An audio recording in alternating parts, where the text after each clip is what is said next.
안녕하십니까. 저는 서울아산병원 내분내과 이승훈이라고 합니다. 제가 오늘 말씀드릴 내용은 골다공증의 진단과 치료에 대해서 말씀드리고자 합니다. 골다공증이란 뼈가 약해서 작은 충격에도 쉽게 골절이 발생하는 골격계 질환을 할 수가 있습니다. 보시면 나이가 들면 들수록 뼈에 구멍이 숭숭숭 뚫리면서 약해지게 되는데 결국은 이렇게 뼈가 약해지다 보면은 약한 충격에도 쉽게 부러지게 됩니다. 실제로 골다공증 환자의 뼈 사진을 보시게 되면 정상인과 그렇지 않은 골다공증 환자를 보시게 되면은 안에 구멍이 숭숭 뚫려서 겉보기도 굉장히 약하게 돼 있고, 엑스레이를 보시게 되면은 뼈가 이렇게 납작쿵, 우리가 깡통을 뒷밟은 것처럼 이렇게 눌려 있는 것처럼 보이는 게 보이실 것입니다. 골다공증은 왜 생기는지 이제 궁금해 하실 텐데, 우리가 뼈에는 뼈를 만드는 조골세포라는 놈이 있고 뼈를 부시는 파골세포라는 놈이 있습니다. 원래는 얘네 둘이 이제 균형적으로 낡은 뼈는 부수고 새로운 뼈는 조골세포가 만들고 하는 균형이 잘 이루어지는데, 여러 가지 원인, 특히 폐경이 되거나 또 나이가 들게 되면 뼈를 부수는 파골세포의 힘이 월등히 강해지면서 뼈를 만드는 조골세포보다는 훨씬 더 뼈를 더 많이 갉아먹게 됩니다. 그래서 뼈의 형성과 흡수 과정의 불균형에 의해서 골다공증이 생긴다고 생각하시면 될 것 같습니다. 보시면 여자분이랑 남자분이랑 조금 차이가 크게 되는데, 여자분들은 폐경, 여성 호르몬이 없어지는 직후에 뼈가 급격히 감소하게 됩니다. 남자분은 그렇지 않지만 나이가 들면 들수록 뼈가 완만하게 감소하게 됩니다. 그래서 이 여자분들이 특히 골다공증이 많게 되는 이유가 이러한 여성 호르몬의 원인이 됩니다. 골다공증 골절이 그럼 어디가 잘 발생하느냐? 손목, 겨울 같은 데 가시다가 넘어지시면 손목이 부러진다거나, 또는 대퇴골, 이제 겨울 역시 겨울에 가서 넘어지다가 남들은 엉덩이 툭툭 털고 일어나시는데 혼자 못 일어나서 봤더니 대퇴골 골절이 됐다. 그리고 또 한 가지는 척추 골절이 있게 됩니다. 이 세 부위가 골다공증 골절이 잘 발생하는 부위입니다. 외래에서 많이 여쭤보시는데, 여기 발목, 두개골, 손가락, 발가락, 이거는 골다공증 골절과 관련이 있느냐? 보통 그렇진 않습니다. 그래서 골다공증 골절이 발생하는 부위, 특히 손목, 척추, 대퇴골이 뼈가 부러졌었다고 하면 내가 골다공증이 있나? 이렇게 생각해 보시는 게 좋을 것 같습니다. 뼈가 부러지면은 골다공증 있으면 뭐가 위험한가요? 이렇게 여쭤보시면 제가 이제 말씀드린 건 뼈가 부러지면 사망할 수 있다라고 생각하시면 될 것 같습니다. 그래서 이게 우리나라 자료인데, 대퇴골이 부러지면은 15.6%, 그러니까 한 10명 중에 15명 정도 분이 1년 정도 지나면 사망하게 됩니다. 우리가 척추골절은 되게 쉽게 생각하고 있는데, 역시 척추골절도 보시면 1년 후에 5%, 100명 중에 5분 정도는 이 척추골절이 생기고 나서 1년 후에 사망하신다고 알려져 있습니다. 그러면 골다공증은 과연 얼마나 흔한가? 이것도 이제 우리나라 한국의 데이터인데, 보시면 50세 이상의 여성분의 3명 중, 10명 중에 3명에서 4명, 그러니까는 길거리에 걸어다니는 50대 친구 3분이 돌아다니시면 3분 중에 1명은 적어도 골다공증이 있다는 뜻이죠. 그리고 50세 이상 남성분은 10명 중에 1명이 골다공증을 갖고 있다고 되어 있습니다. 그러면 골다공증 골절은 또 얼마나 흔한가? 보시면 50세 여성은 10명 중에 3명, 남성은 10명 중에 1명이 일생 중에 한 번 정도는 골다공증 골절을 경험한다고 되어 있습니다. 그래서 골다공증 골절이 흔한 질환이라고 생각할 수 있습니다. 그러면 골다공증 있는 분들 과연 어느 정도가 병원에 가시느냐? 이 최근 2010년 자료를 보시게 되면 골다공증 있는 분들 중에 한 60명, 67명, 그러니까는 나머지 한 30% 정도는 자기가 골다공증이 있다는 걸 전혀 모르는 거죠. 그리고 실제로 그러면은 골다공증 약을 드시는 분 얼마나 되느냐? 안타깝게도 33%. 그러니까 내가 골다공증이 있는데 실제로 골다공증 약을 처방받는 분들은 3명 중에 1명꼴밖에 안 된다는 뜻입니다. 골다공증은 그럼 왜 골다공증이 왜 걸리느냐? 내가 골다공증 걸릴 위험성이 높은가? 이래서 많이 여쭤보시는데, 일단은 뚱뚱하신 분보다는 마르신 분이 골다공증이 잘 생긴다고 됐습니다. 그래서 저체중인 경우에는 2배 정도 증가가 된다 되어 있고, 그 다음에 칼슘, 비타민 D 섭취 부족이라든지, 그리고 운동 부족, 그 다음에 어머님이나 아버님께서 골다공증 골절이 있었다고 하면은 또 유전이 잘 된다고 합니다. 그게 벌써 2배 정도 된다고 돼 있고, 그 다음에 술이나 담배 같은 것도 골다공증 골절을 증가시킨다고 되어 있고, 그 다음에 아까 말씀드린 것처럼 여성 호르몬이 없어지는 폐경이 된다. 그리고 나이가 점점 많이 든다. 이러면 골다공증 발생 위험 요인이 증가한다고 생각하시면 될 것 같습니다. 또한 이전에 내가 부러졌다. 그러면은 한 번 부러졌던 분이 또 잘 부러진다고 2배 이상 또 증가하는 데 돼 있고, 그 다음에 우리가 햇볕을 열심히 쬐라고 하는데 햇볕을 쬐면은 햇볕에 자외선이 오면서 이거에 의한 우리가 비타민 D가 생성이 되거든요. 그래서 그런 것들이 중요하게 됩니다. 또한 여기 스테로이드가 같이 적혀 있는 동반질환 또는 약제들에 의해서도 골다공증이 잘 생기게 됩니다. 그러면 골다공증 또는 골다공증 골절이 증상이 있느냐? 사실은 선생님 제가 팔다리가 무릎이 아프고 허리가 아픈데요. 골다공증 골절이 있나요? 골다공증이 있는 건가요? 근데 사실은 별로 그렇지가 않습니다. 골다공증 자체는 증상이 없습니다. 그래서 제가 외래에서 말씀드린 거는 골다공증이 진짜 있는지 없는지 알아보기 위해서는 아파서 하는 게 아니라 환자분 보고 여기서 한 10번만 넘어져 보세요. 그래서 넘어졌더니 아이고 뼈가 부러졌네요. 골다공증이 있으십니다. 이렇게 아시는 수밖에 없습니다. 따라서 골다공증은 증상이 없기 때문에 골다공증의 위험성이 높으신 분들은 검사를 받아보셔야 알 수가 있습니다. 그래서 이제 증상이 없고, 실제로 골다공증 골절이 그러면 증상이 있느냐? 물론 손목뼈가 부러지거나 대퇴골 부러지면 굉장히 아프시겠죠. 그렇지만 우리가 척추골절은 4명 중에 3명 정도는 통증이 없다고 합니다. 그래서 허리가 굉장히 아파서 내가 골절이 생겼구나 하는 분들은 4명 중에 1명밖에 안 된다고 하는 것입니다. 따라서 골다공증도 그렇고 골다공증 골절도 그렇고 뭔가 증상이 생기기 전에 미리 찾아내는 게 사실 중요하다고 할 수가 있겠습니다.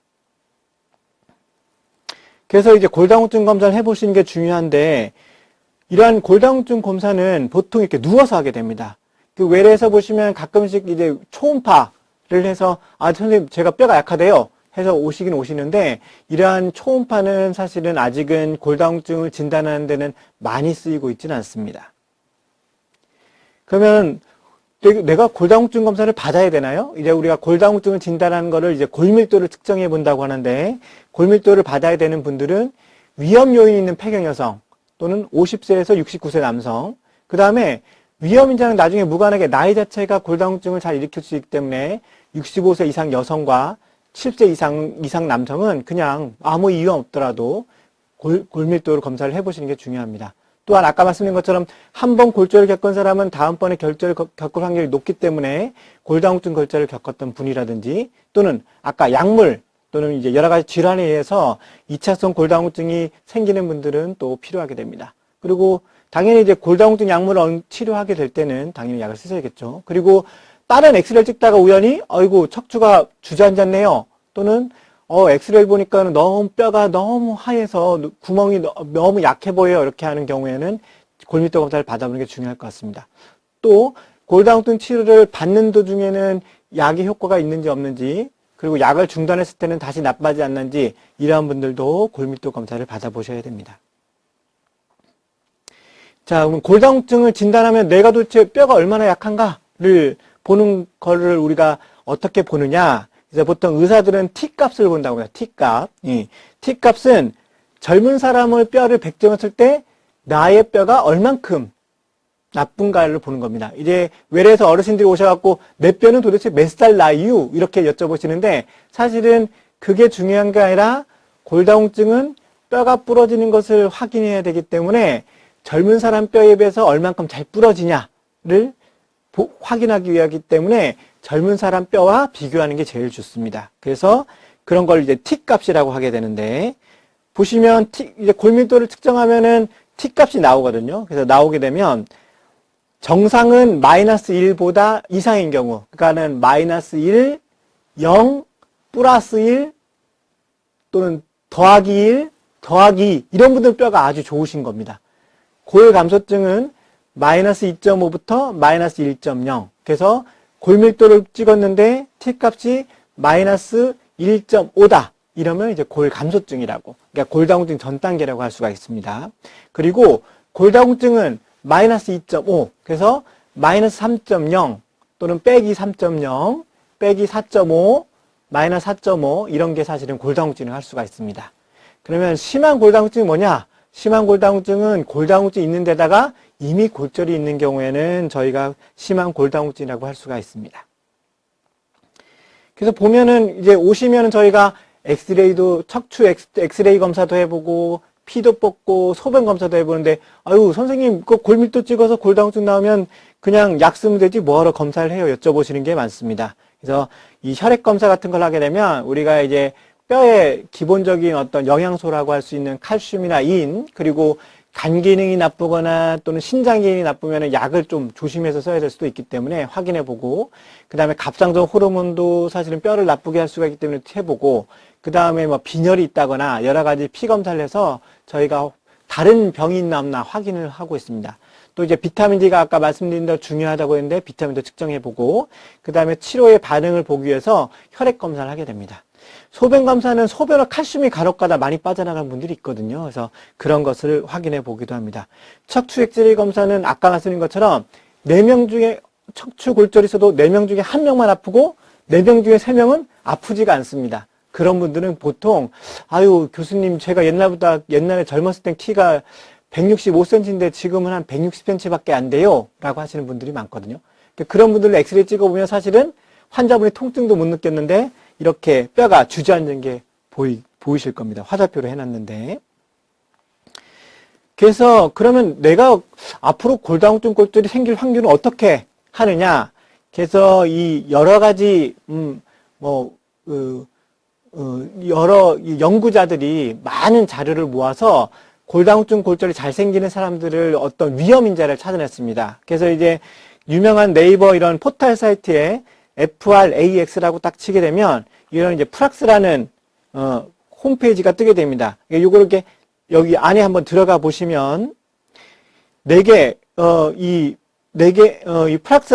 프락스라고 골절 위험도 예측 프로그램 여기 보면 한국어로 번역도 되는데 한국어로 바꾸고 계시려면 다음과 같이 프락스 홈페이지에 오신 것을 환영합니다. 이런 식으로 뜨게 됩니다. 여기 보면 이런 내용이 있게 되는데 여기에 보시면은 골절 위험도 계산을 위해 탭을 눌러보시게 되면 여기 아시아의 대한민국 자료가 있습니다. 그래서 대한민국 자료를 따각 눌러보게 되면 여기에 보면 이게 골절 위험도를 계산할 수 있는 여러 가지 항목이 이렇게 나오게 됩니다. 그래서 요거를 이제 내가 나이가 얼만큼 되고 내 성별, 나의 체중, 나의 신장, 키, 그리고 이전에 내가 부러진 적이 있느냐 없느냐, 그리고 부모님의 고관절 골절, 그리고 현재 담배를 피우고 있느냐, 또는 스테로이드를 사용하고 있느냐, 또는 류마티스 관절염이 있느냐, 그리고 2차성 골다공증이 있느냐, 또는 하루에 3단 이상 술을 마시느냐 안 마시느냐,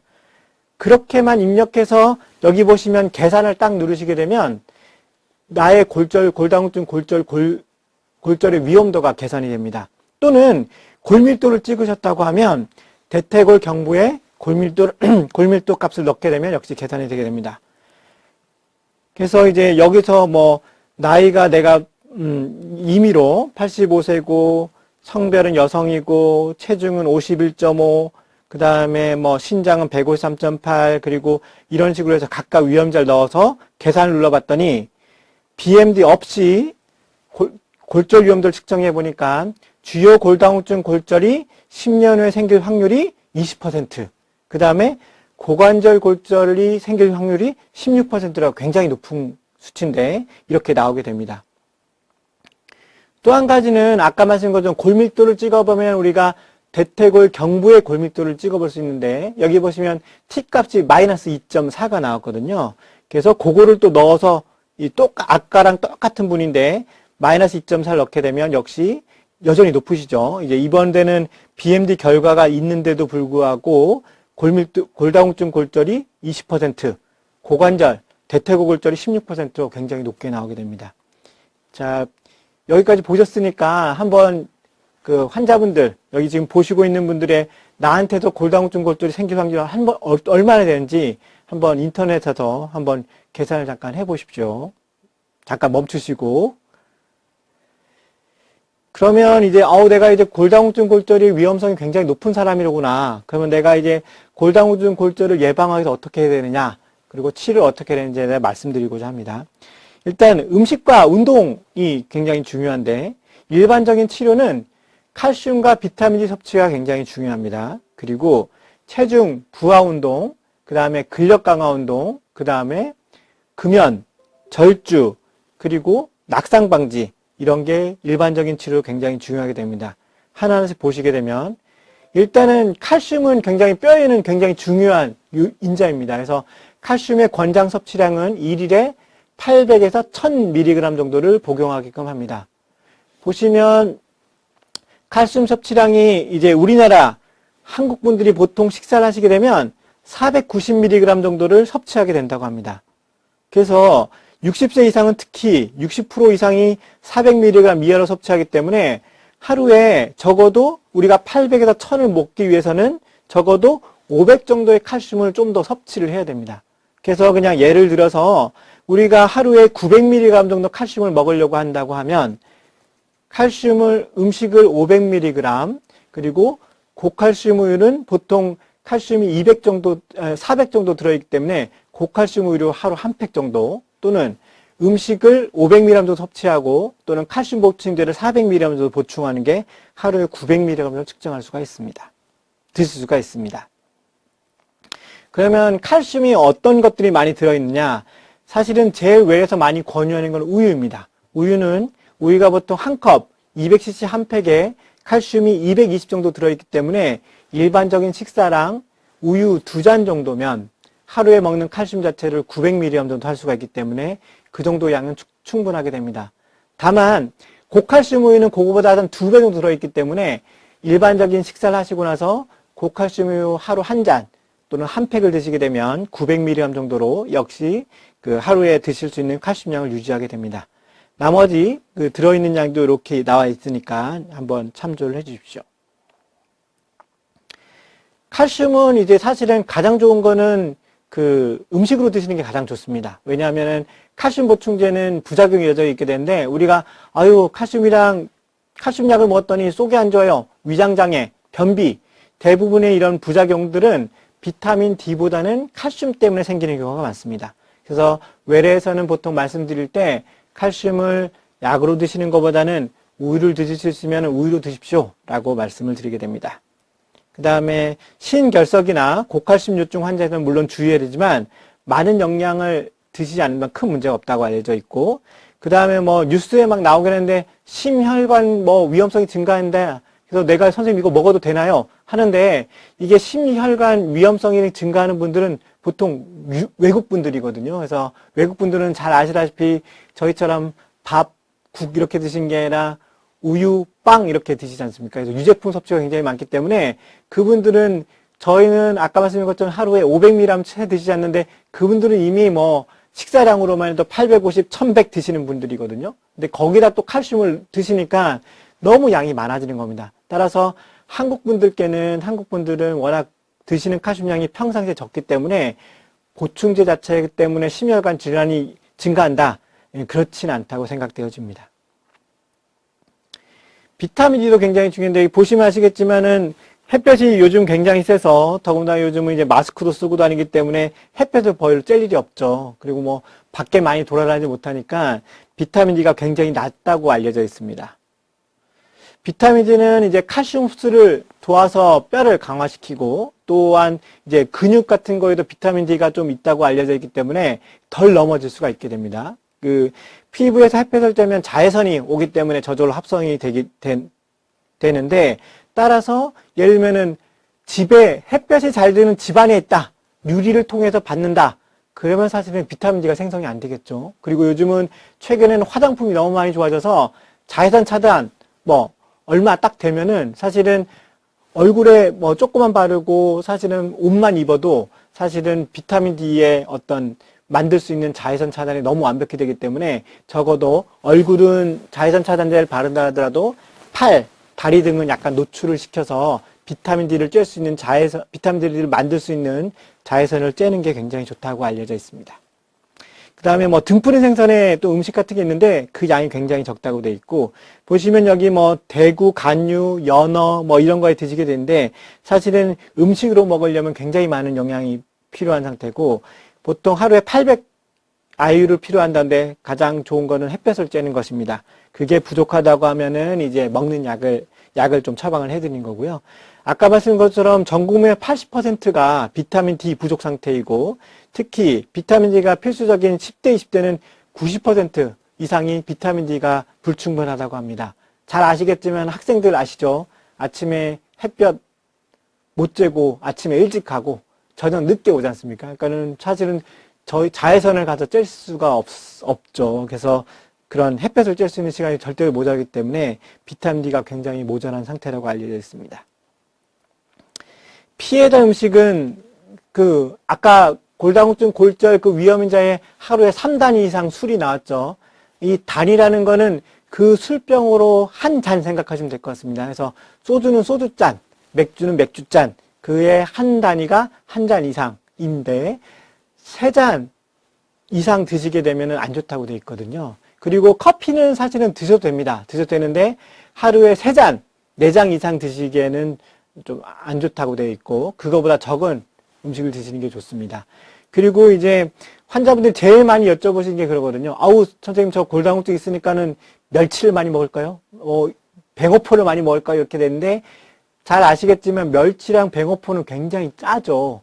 그래서 우리가 음식을 짜게 먹게 되면 사람 몸이 보호 효과로 소변으로 그 소금을 내놓게 됩니다. 근데 소금이 지 혼자만 나가면 되는데 기껏 열심히 먹었던 칼슘 같이 끌고 나가거든요. 그래서 음식을 짜게 먹으면 기껏 열심히 드셨던 칼슘 자체도 같이 끌고 나가기 때문에 그런 짜지 않게 드시는 게 굉장히 중요합니다.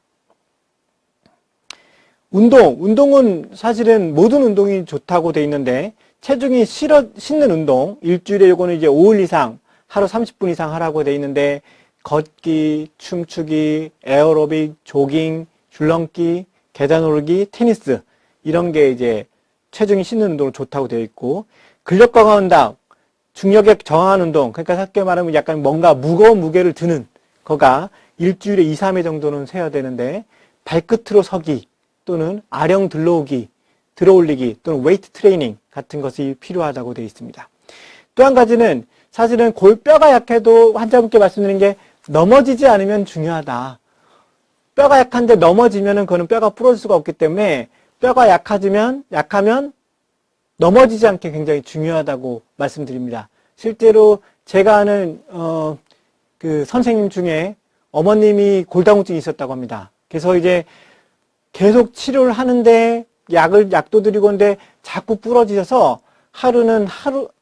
극단의 조치를 취했는데 극단의 조치를 취하고 나서는 한 번도 안 부러지셨다고 합니다. 그래서 이제 제가 도대체 어떤 방법을 썼는지 한번 여쭤보니까 24시간 내내 옆에 간병인이 계셨다고 합니다. 그래서 간병인 옆에 항상 계시니까 넘어질 상황을 안 주시는 거죠. 그래서 균형 운동과 자세 운동, 이거 매일 하시는 거는 사실은 뼈가 약해도 넘어지지 않게 하는 가장 기본적인 운동이기 때문에 외래에서 강조도 하긴 하지만 가장 중요한 운동이라고 할 수가 있습니다.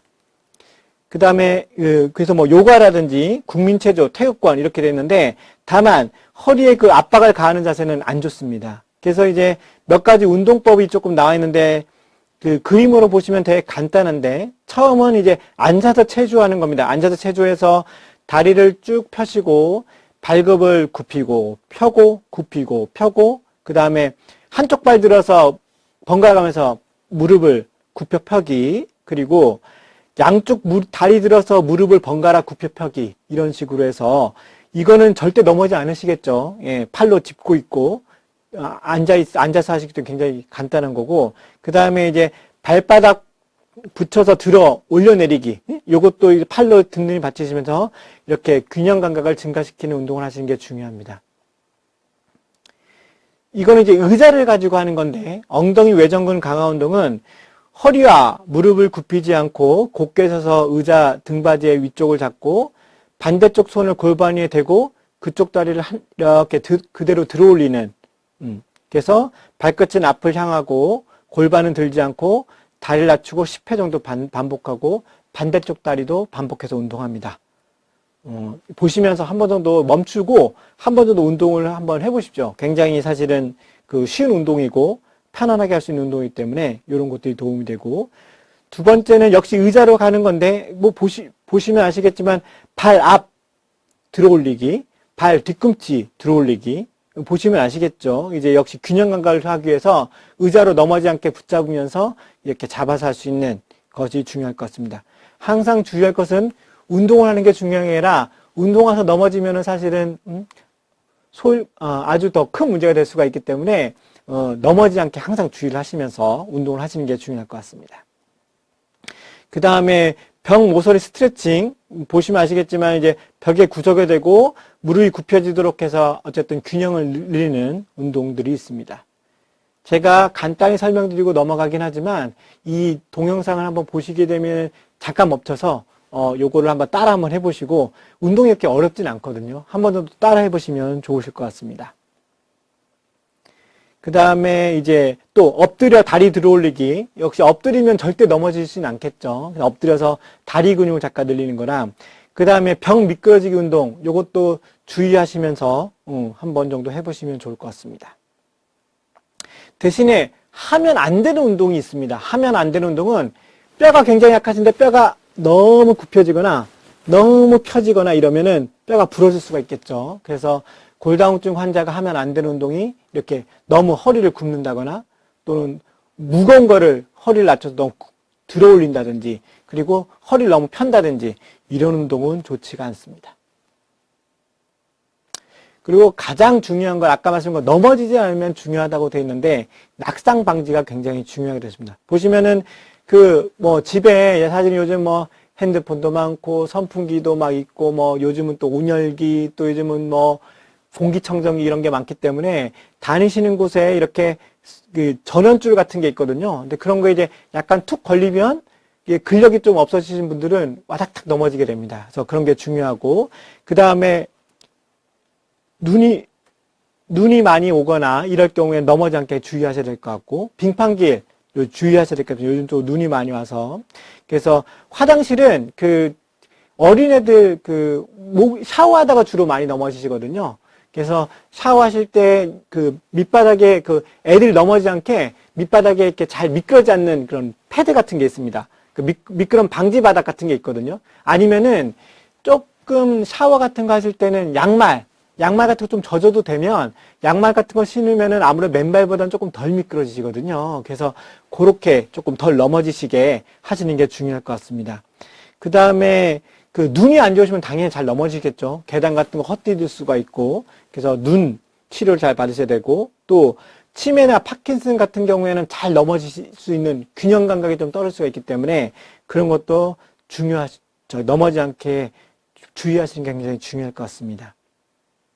그리고 밤중에 주무시다 일어설 때 주위 사람이 깰 수가 있으니까는 불 깜깜하게 하고 더듬더듬해서 가시다가 와닥탁 넘어지는 경우가 있거든요. 그래서 사실은 주무실 때 보통 이게 주무시는 근처쯤에 수면등, 그래서 이게 잠깐 눌러서 켤 수 있는 그런 불을 약간 켜셔서 넘어지지 않게 주의하시는 게 굉장히 중요할 것 같습니다. 그리고 밤늦게 약 같은 거, 또 특히 이뇨제, 이런 소변을 많이 보시는 약 같은 거를 드시게 되면 밤에 또 이런 소변 보실 수 있기 때문에, 소변을 보러 나가실 수 있기 때문에 주무시기 전에 소변 한번 보시고 잠자리에 드시는 것도 도움이 될 것 같습니다. 그래서 운동요법이랑 식이요법 하면 치료가 되는지, 사실은 물론 조금 좋아지긴 할 수 있지만 완벽히 골다공증을 완치시킬 수는 사실 없다고 되어 있습니다. 그래서 이제 골다공증 치료제가 역시 필요하게 되는데, 뼈가 약해지면 강아지게 할 수 있느냐? 보통 약제를 쓰게 되면 조금 뼈가 강해집니다. 그리고 강해지는 것도 있지만 골밀도 자체로 강해지지 않더라도 안 부러지게 할 수 있는 능력이 생기기 때문에 골다공증 치료하는 게 굉장히 중요합니다. 농담처럼 우리가 골다공증 약을 안 드시면 10번 넘어지면 10번 부러지는 거를 요즘은 약제들이 좋아서 10번 넘어지면은 그 중에 한 3번, 또 4번, 5번 정도만 부러지게 막아줄 수가 있거든요. 그래서 사실은 그런 골다공증 치료가 굉장히 중요하다고 할 수가 있겠습니다. 그래서 골다공증 치료제를 먹게 되면 뼈의 양도 증가하고, 그 다음에 골다공증에 의한 골절을 최대 70%, 그러니까 아까 말씀드린 것처럼 10번 넘어지면 10번 다 부러질 거를 10번 넘어지면 한 3번 정도만 부러지게 막아줄 수가 있는 거죠. 그리고 반드시 아까 말씀드린 골다공증 예방법, 낙상 방지, 그 다음에 칼슘이랑 비타민D 적절한 섭취, 그 다음에 운동, 이런 것들이 시행되면 훨씬 더 좋아지실 것 같습니다. 그럼 골다공증 치료에는 보통 누가, 나는 언제부터 치료해야 되느냐? 아까 말씀드린 것처럼 T값이 마이너스 2.5 이하면은 골다공증이라고 말씀드렸죠. 그런 분들은 골다공증 치료를 꼭 드시라고, 골다공증 치료를 꼭 하라고 권유되고 있습니다. 실제로 나라에서도 그거에 대한 약제는 보험으로 지금 처방을 해주고 있고요. 그 대신에 골감소증, T값이 마이너스 2.5 이상이어도 골절 위험도가 높은 경우, 예를 들면은 가족력, 어머님, 아버님께서 막 내가 잘 넘어지고 막 부러진 경력이 있었다. 아니면 내가 한번 손목이 부러진 적이 있다. 아까 말씀드린 것처럼 한 번 부러지면 다시 부러질 확률이 높기 때문에. 그리고 스테로이드 제제는 뼈가 괜찮아 보이는에도 불구하고 사실은 굉장히 약하기 때문에 잘 부러질 수가 있거든요. 그래서 스테로이드 제제를 복용하거나 또는 저체중, 아까 말씀드린 것처럼 뚱뚱하신 보다는 마르신 분이 골다공증이 잘 오고 골절이 잘 생기거든요. 그래서 저체중인 경우. 그 다음에 골다공증 골절이 있었던 경우, 아까 말씀드린 것처럼 뭐 손목이라든지 또는 대퇴골 또는 척추, 그런데 골절이 있는 분들은 약을 드시는 게 좋습니다. 그리고 계산된 골절 위험도, 아까 이제 제가 잠깐 멈춰보고 혹시나 골절 위험도 계산해 보라고 돼 있는데, 이건 뭐 정해져 있지는 않지만 10년 후에 주요한 골다공증 골절 위험도가 20% 이상인 경우나 또는 10년 후에 고관절, 대퇴골 골절 위험도가 3% 이상인 경우에는 치료를 하라고 권유하고 있습니다. 그래서 이런 게 좀 높으면 약을 먹어야 되는지에 대해서는 의사 선생님과 한번 의논해 보시면 중요할 것 같습니다. 골다공증 약에는 어떤 약이 있나요? 굉장히 많습니다. 근데 이제 두 가지 정도로 크게 나눠지는데, 뼈가 아까 말씀드린 것처럼 파골세포에 의해서 뼈가 막 부서지는 걸 막아주는, 뼈가 부서지는 부서지는 것을 막는 약이 굉장히 많이 쓰이게 됩니다. 그리고 최근에는 뼈가 만들어지는 약도, 아까 이제 뼈를 만드는 세포가 조골세포라고 하는데, 그 조골세포처럼 뼈를 만들어지게 하는 돕는 약도 있게 됩니다. 그래서 뼈가 부서지는 것을 막는 약은 여성 호르몬 유사체처럼 있어서 매일 경구 투여하는 약제가 있고, 비스포스포네이트라는 약제는 우리나라 골다공증 약제에서 제일 많이 쓰는 약제입니다. 그래서 이 약제는 매일 먹는 약, 일주일에 한 번 먹는 약, 한 달에 한 번 먹는 약, 3개월에 한 번씩 주사 맞는 약, 1년에 한 번 주사 맞는 약, 굉장히 다양하게 있습니다. 그리고 데노스마비라고 새로운 주사가 나왔는데, 이것도 6개월에 한 번 정도 주사 맞으면 됩니다. 그러니까 1년에 2번 정도 맞으면 되는 거죠. 그 다음에 뼈가 만들어진 약은 부갑선선 호르몬이라고 해서 매일 인슐린처럼 직접 주사를 맞는 방법이 있고, 또는 일주일에 한 번씩 주사 맞는 방법이 약제가 있습니다. 또 로모소주마비라고 이제 최근에 나온 약제인데, 요거는 한 달에 한 번 정도 주사하는 약제입니다.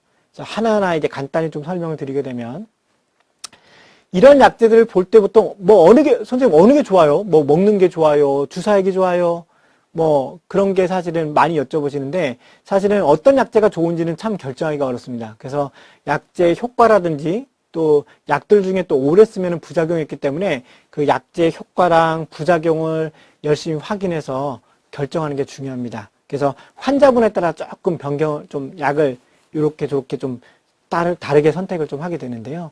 그래서 어쨌든 기본적으로는 골다공증 치료제, 그 다음에 칼슘제 잘 안 드시는 분, 그러니까 음식으로 섭취가 부족한 분들은 칼슘제, 비타민 D 이렇게 보통 세 종류의 조합으로 많이 쓰게 됩니다. 골다공증 약 아까 말씀드린 것처럼 비스포스네이트가 골다공증 약 중에 한 80%를 차지하게 돼 있고, 그 다음은 이제 썸 제제라고 해서 여성 호르몬 유사체라는 약이 있습니다. 그 다음에 HRT라는 게 여성 호르몬을 이제 폐경 증상도 완화시키면서 뼈를 좋아하게 하는 약도 쓰게 되고, 여기 이제 2%라고 이제 부갑선 호르몬, 뼈를 만드는 약이라고 했죠. 그래서 그런 약제들이 쓰이고 있습니다. 그래서 하나하나 말씀드리면, 일단은 경구용 비스포네이트가 사실은 많이 쓰이는 약제입니다. 그래서 이거는 이제 경구용이기 때문에 위장장애가 생길 수가 있고, 첫 번째 드실 때, 그러니까는 독감 유사 증상이 생길 수가 있습니다. 이게 한데 위장장애나 독감 유사 증상이 모든 분들에 생기느냐? 사실은 그렇지가 않습니다. 위장장애가 전혀 없는 분도 있고, 독감 유사 증상도 아무도 없는 분들도 있습니다. 근데 어떤 분은 또 심하게 올 수가 있기 때문에 위장장애가 있을 수 있는 분들은 사실은 뭐 주사약으로 좀 바꿀 수가 있고요. 독감 유사 증상은 그 약간 맷집처럼 처음 드실 때는 굉장히 심하게 오다가 두 번째 먹을 때는 그래도 지난번보다 조금 약한 것 같대. 세 번째, 네 번째 드실 때 보면 아, 이게 점점 약해지는 거예요. 막 이렇게 느끼시게 될 겁니다. 그리고 장기간 복용하실 때는 사용할 때는 부작용이 뭐 턱백에사 치과 가시면 많이 들으실 텐데 치과 가시면 선생님들이 어유 골다공증 드시면 저기 치아 못 뽑아요 이렇게 말씀하시는 경우가 많습니다. 이러한 부작용이 턱벽에서 때문에 생기는 건데 요거에 대해서는 제가 다시 한번 말씀을 좀 드리겠습니다. 경구용 비스포스페트는 약간 몸에 흡수가 잘 안 되기 때문에 약간 복용법이 조금 복잡합니다. 그래서 야, 이 약이 진짜 안 좋은 약이구나. 복용법만 들어도 아, 이 약은 진짜 독한 약이네 생각하실 텐데 그냥 간단히 생각하시면 약을 먹고 곧장 들어놓으시면 약이 속이 역류가 되면서 속이 쓰립니다.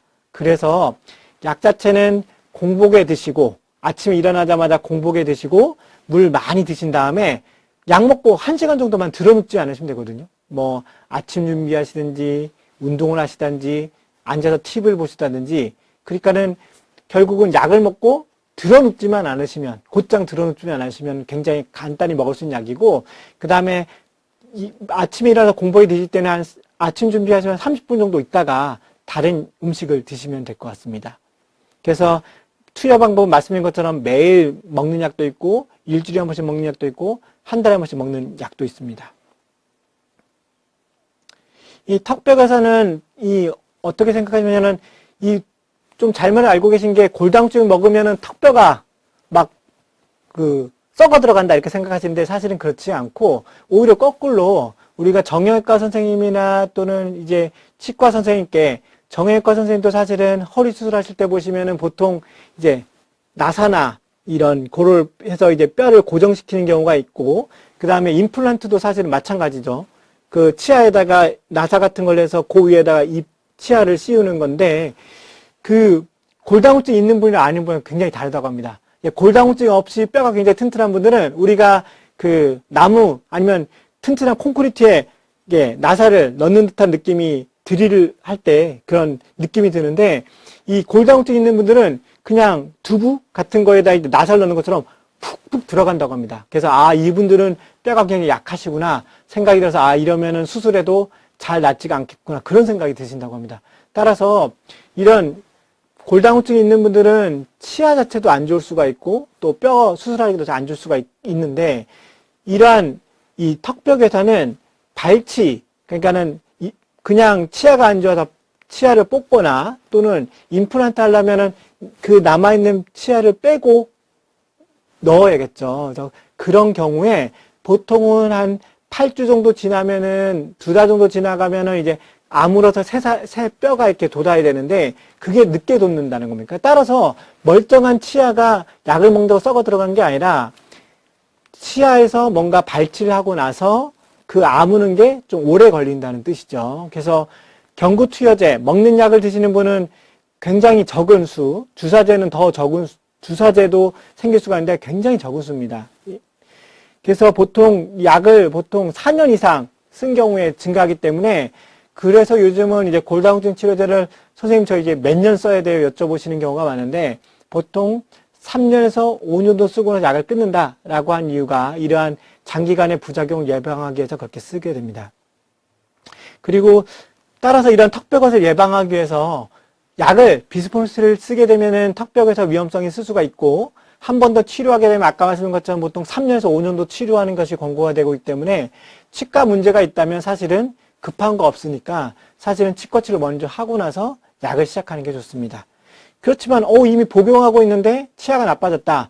그러면 사실은 4년 이내 복용했던 분들은 큰 문제가 없다고 되어 있지만 꼭 4년 이상 드시는 분들은 이제 2달 정도 이상 약을 조금 쉬어야 되는데 이런 그 약을 끊고 이런 거는 그냥 혼자 결정하시는 게 아니라 반드시 치과 선생님과 그 다음에 약을 처방해주는 주치 선생님 상의를 해보고 약을 끊을 건지 안 끊을 건지에 대한 하게 됩니다.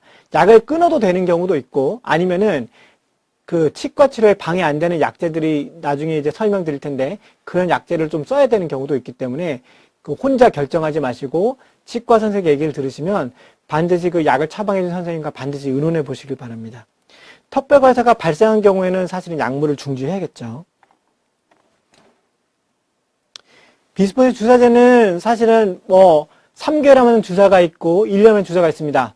그러면 이제 많이 여쭤보시는 게 이거 먹는 게 나아요? 주사가 나아요? 근데 효과는 비슷하다고 되어 있습니다. 그래서 사실은 뭐 아까 말씀드린 것처럼 위장관 부작용이 너무 심하거나 또는 이제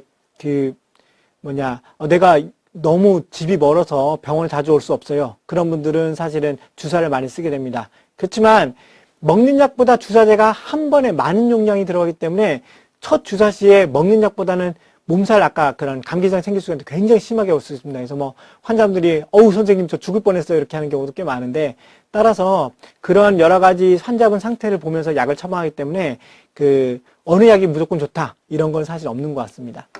그러면 어떤 환자한테 쓰느냐? 당연히 위나 어떤 위장관 수술 받았던 분들은 약을 삼키고 그걸 넘기는 게 어렵겠죠. 이제 그런 분들은 사실은 할 수가 있고 다른 질환으로 약이 지금 내가 아침에 먹을 게 10개인데 일주일에 한 번씩 11개씩 먹어야 돼요? 이렇게 하시는 분들도 이제 주사를 좀 써볼 수가 있고 아까 말씀드린 것처럼 매번 나오려면은 뭐 어디서 굉장히 먼 거리에서 배를 타고 또 비행기 타고 오시는 분들 같은 경우에는 이렇게 쓸 수가 있고 또 환자분이 저는 먹는 약보다는 주사제가 먹는 약은 자꾸 까먹어서 안 될 것 같아요. 주사제가 훨씬 안 까먹고 병원에서 맞는 게 좋아요 하는 경우 이런 환자분이 선호하는 경우에는 주사제를 쓸 수가 있습니다. 얼마나 오래 치료해야 되느냐 사실은 환자분마다 조금 좀 다릅니다. 왜냐하면 당연히 뼈가 조금 나쁘신 분들이 있고 많이 나쁘신 분들이 있고 많이 나빠서 막 부러지는 분들이 있고 이런 분들에 따라서 약을 쓰는 거는 굉장히 다릅니다. 그래서 보통 3년에서 5년 정도를 쓰게 되고 5년 이상 치료할 경우에는 조금 환자분 상태 봐가면서 그리고 1년에 한 번 정도 아까 제가 골밀도 검사를 꼭 해봐야 된다고 했죠. 그래서 검사를 해서 약을 계속 써야 되는지 안 써야 되는지 확인해 보는 게 중요합니다. 근데 최근에는 좀 저희가 굉장히 어려운 게 아까 말씀드린 건 치과 문제 때문에 그냥 골다공증 드시는 분들이 대부분 다 안 드시고 오신다고 돼 있거든요. 그래서 저희 의사 선생님들도 보면은 1만 분의 1 확률 때문에 노인 골절이 방치되고 있다 해서 막 저희가 막 스트레스 많이 받고 있는데 이게 나라만이 아닌 것 같습니다. 외국 이거 캐나다의 자료인데 캐나다에서 오죽하면 이런 자료를 냈는데 여기 보시면 이제 이 골다공증 골절이 생길 확률이 이렇게 많고 그 다음에 교통사고 또는 살인자가 와서 나를 총 쏴서 죽일 확률이 사실은 치과 치료받다가 문제가 생길 확률이랑 거의 비슷하게 돼 있거든요. 그래서 이렇게 골다공증 골절이 생길 위험성이 굉장히 높은데도 불구하고 정말 띄엄띄엄 생기는 예를 들면 내가 길거리 가다가 살인자한테 죽을 확률 또는 아주 심한 교통사고 날 경우 그럴 경우를 염려해서 약을 안 드신다. 이렇게 해서 이런 약간 통탄해하는 자료가 나오고 있어서 사실은 이런 자료는 우리나라뿐만 아니라 외국도 마찬가지인 것 같습니다. 그래서 항상 약을 드시는 거에 대한 부작용에 대해서는 의사 선생님이 나는 고민하고 많이 하고 있기 때문에 그냥 무작정 내가 이거 어디 들어보니 친구가 무슨 턱뼈가 썩어 들어간다. 그래서 나 약 안 먹을래. 그렇게 하시진 않으시는 게 굉장히 중요할 것 같습니다. 그 다음에 이제 여성 호르몬들이 이제 유사체가 많이 쓰게 되는데 이 티볼론이라는 약은 있습니다. 이 약은 이제 매일 식후에 복용한 약인데 이거는 이제 좋은 점이 뭐냐면 유방이나 우리가 보통 여성 호르몬을 쓰게 되면 유방암 위험성이 높다고 되어 있는데 유방암 위험성은 그렇게 높이지 않으면서 또 한 가지는 이제 우리가 폐경이 되면 어떻습니까? 질이 건조해지면서 가렵기도 하고 또는 이제 폐경 증상이 나타나면서 얼굴 확 달아오르고 또 밤에 땀이 나고 이런 것들이 있는데 이런 티볼론을 드시게 되면 이런 증상이 개선된다고 되어 있습니다. 근데 이제 부작용 같은 경우는 아까 말씀드린 것처럼 이제 다시 선생님 저 월경하는 것 같아요. 다시 시작한 것 같아요. 것처럼 질치료 약간 있게 되고 이런 게 좀 있게 됩니다. 그렇지만 좋은 점은 이제 장기간 치료 가능하고 턱뼈 괴사는 안 일어납니다. 두 번째는 이제 선택적 에스트로겐 수용체 조절제라고 해서 썸 제제인데 이것도 이제 매일 복용하는 약인데 이것도 당연히 이제 여성 호르몬 유사체니까 여성에서만 드릴 수가 있겠죠. 근데 이게 좀 특이한 게 아까 말씀드린 것처럼 여성 호르몬 먹게 되면 유방암 위험성이 높아진다고 되어 있는데 이 약은 특이하게 여성 유방암은 오히려 예방해 줍니다. 그리고 근데 뼈에는 또 여성 호르몬 작용을 해서 뼈를 개선시켜서 약간의 그 양면성을 가지고 있거든요. 근데 단점은 뭐냐면 그 여성 호르몬 유방암을 일으키지 않게 하기 때문에 어떤 그 유방암을 예방하는 좋은 효과는 있지만 갱년기증이 없던 분들이 이 약을 드시면서 갑자기 막 갱년기증이 확 선생님 얼굴 막 달아올라요 이렇게 하는 경우도 있고 또 한 가지는 경련이 좀 일어나는 경우가 있습니다. 그래서 이런 약제를 드실 때는 초기에 조금 드셔보시고 부작용했으면 아우 나 이거 부작용했으니까 약 못 먹어 이렇게 하시는 게 아니라 선생님과 반드시 의논해 보시면서 약을 조금씩 변화하시면 좋을 것 같습니다. 그리고 이 장기간 치료 가능하며 이 약제도 턱벽에서는 걱정하실 건 없습니다. 데노스맵이 이제 최근에 나온 약제인데 6개월에 한 번 정도 맞는 주사입니다. 이 주사는 그 보통 지금 우리가 그 드시거나 또는 주사를 맞는 비스포스포네이트라는 약제보다는 훨씬 더 조금 더 효과가 좋기 때문에 그 골다공증이 심한 환자라든지 또는 우리가 콩팥이 안 좋은, 콩팥 기능이 안 좋은 분들은 이 골다공증 약제를 함부로 쓸 수가 어려운데 이 약제는 콩팥이 좀 안 좋아서 쓸 수가 있는 약제입니다. 그 부작용으로는 충분한 칼슘이랑 비타민 D 같은 거를 안 쓰게 되면은 칼슘이 너무 떨어져서 막 손이 경련이 일어나고 이런 경우도 좀 있게 되고요. 그 다음에 이거는 이제 턱벽에서는 있을 수가 있습니다. 그리고 가장 중요한 건 이 데노스맵은 6개월에 한 번씩 맞는 거기 때문에 이 사실은 골다공증을 맞아보신 거나 또는 골다공증 약제를 드셔보시면 아시겠지만 약제를 먹으나 안 먹으나 뭐 내 몸 컨디션에 별다른 문제가 없거든요. 사실은 골다공증 약제도 사실은 그래서 많이를 안 드시는데 비스포스포네이트라는 약제도 사실은 데노스맵이라는 주사도 맞으면 뭔가 달라지느냐 잘 모릅니다. 그냥 맞고 나중에 골밑도 찍어봤더니 1년 뒤에 골밑도 찍어봤더니 아유 선생님이 많이 좋아지셨네요 이렇게 얘기하시는데 사실은 내가 이걸 맞는다고 해서 안 맞는다고 해서 뭔가 달라지는 게 아니거든요. 당뇨약이나 고혈압약 같은 경우는 어떻습니까? 약을 안 드시게 되면은 당이 오른다든지 또는 혈압이 막 오르는데 이 골다공증은 사실은 약을 먹어도 잘 모르겠고 약을 안 먹어도 잘 모르겠고 그 사실은 그거를 실험해 보기 위해서는 약을 먹기 전에 한 10번 넘어져서 몇 개 부러지나 보고 사실은 약을 열심히 먹어보고 10번 넘어서 몇 개 부러지나 사실은 그렇게 해봐야 알 수가 있는데 사실은 그럴 수가 없지 않습니까?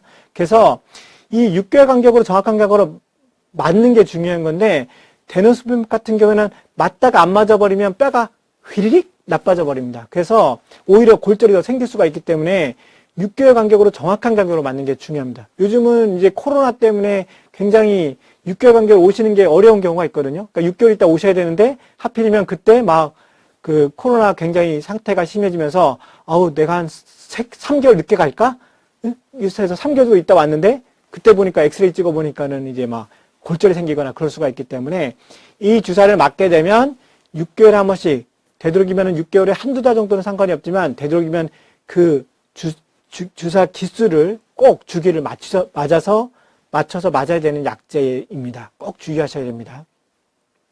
부갑상선 호르몬제는 아까 말씀드린 것처럼 이거는 이제 뼈를 만드는 주사죠. 그래서 이게 사실은 매일 주사를 맞거나 인슐린처럼 또는 주 1회 병원 가서 주사를 맞으셔야 됩니다. 이 사실은 약간의 고가입니다. 왜냐하면 이제 뼈를 부시지 않는 게 아니라 뼈를 오히려 만드는 약이기 때문에 고가긴 하지만 아주 심한 골다공증이거나 다른 약제의 효과가 없는 경우에는 도움이 많이 됩니다. 그래서 이 약제도 주사를 맞을 때는 뼈가 좋아집니다. 근데 끊으면 휘리릭 약효가 없어지기 때문에 주사를 맞고 뼈가 좋아진 다음에는 다른 약제를 써야 그 뼈가 좋아진 뼈가 유지가 됩니다. 그래서 그 약을 중단한 후에는 반드시 다른 약제를 쓰는 게 굉장히 중요합니다. 안 그러면 지금까지 저 주사를 고생해서 맞았던 약효과가 휘리릭 없어지거든요. 로모소즈맵도 마찬가지입니다. 이건 이제 매월 1회 한 번 병원에 가서 주사 맞는 건데 역시 가격은 좀 비싸지만은 아주 심한 골다공증이나 기존 약제 효과 없는 경우에는 뼈가 막 좋아지기 때문에 굉장히 좋은 약제입니다. 그래서 이건 한 1년 정도 치료하게 돼 있고 이 약제도 마찬가지입니다. 주사를 맞을 때는 뼈가 많이 좋아지고 끊으면 휘리릭 약효가 없어지기 때문에 약 중단 후에는 반드시 다른 약제가 필요하다고 생각할 수 있습니다. 이 골다공증의 치료의 가장 큰 적은 그겁니다. 골다공증 약제 치료 중단율. 아까 말씀드린 것처럼 이게 보면은 이제 12개월 정도 되면은 10명 중에 7명이 치료를 중단하게 되는데, 결국은 10분을 약을 쓰게 되면 3분만 1년 동안 드시는 거죠. 아까 말씀드린 것처럼 저희가 골다공증 약제는 3년에서 5년 정도를 써야 되는데, 사실 1년 만에 대다수의 10명 중에 7명이 약을 안 드셔버리니까 굉장히 골다공증 치료가 굉장히 어렵습니다.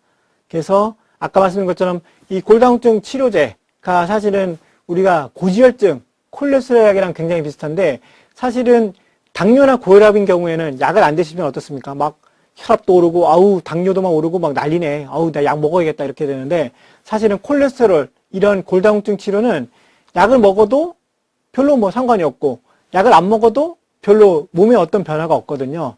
다만, 콜레스테롤은 우리가 조절을 안 하게 되면은 나중에 중풍이나 심장질환이 생길 수가 있고, 이러한 골다공증은 압박골절, 골다공증 골절이 생길 수가 있기 때문에 반드시 이러한 골다공증 치료를 게을리하지 마시고 선생님이 어느 정도 드실 때까지, 사실은 한국은 굉장히 우리나라는 좋은 여건이 있는 게 1년에 한 번 정도 골밀도 검사를 약을 먹고 있는 경우에는 찍어보라고 권유하고 있고, 그거에 맞춰서 약을 보험으로 하고 있기 때문에 꾸준히 검사를 하실 수가 있거든요. 그래서 약을 먹어보고 어느 정도까지 약을 드실지는 반드시 지금 약을 주시는 선생님, 주치의 선생님이랑 의논해보고 약을 꼬박꼬박 잘 드시고, 그러니까 한 번 드시면 보통 1년 정도 드신다고 생각하면 됩니다. 1년 정도 치료를 쭉 받은 다음에 골밀도 찍어봐서 좋아졌어요. 아니면은 좋아졌는데 조금 더 치료해야겠어요. 이런 거에 따라서 치료를 선생님 말씀대로 중단하든지 또는 계속 하든지 그런 게 중요하다고 할 것 같습니다.